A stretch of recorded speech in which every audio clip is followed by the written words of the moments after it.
There is a second kind of darkness, more subtle than the first, harder to recognize because it does not lie outside of me. It lies within.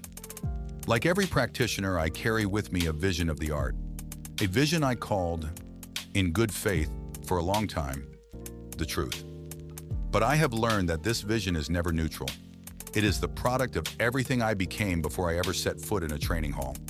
My forma mentis, the way my mind was shaped during the years of childhood and adolescence, the values passed down within my family, the kind of education I received, the ethical code, or its absence, that someone did or did not lay as a foundation.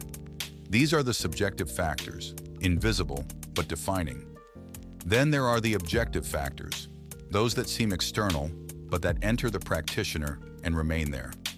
The lineage I chose, or that, more often, chose me. The masters I encountered by chance, by destiny, by geography.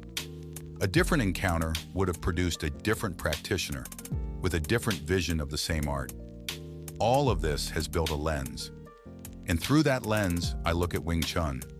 I look at other practitioners. I look at myself.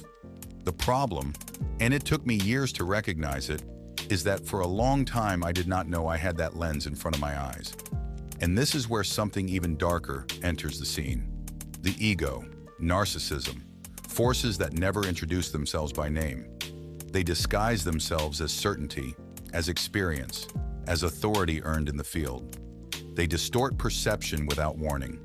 They turn a point of view into the point of view, a partial reading of the art into the reading of the art.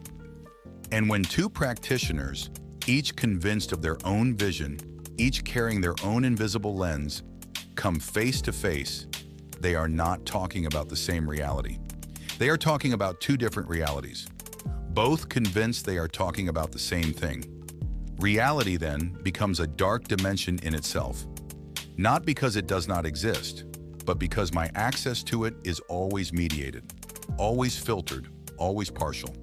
In Wing Chun, as in life, what I call reality is often the projection of what I am, of what I have received, of what I have not yet examined, and it is a silent darkness, the kind that makes no noise but acts.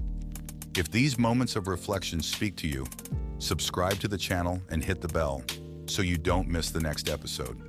I am Massimo Fiorentini, Sifu Massimo from IDPA Academy.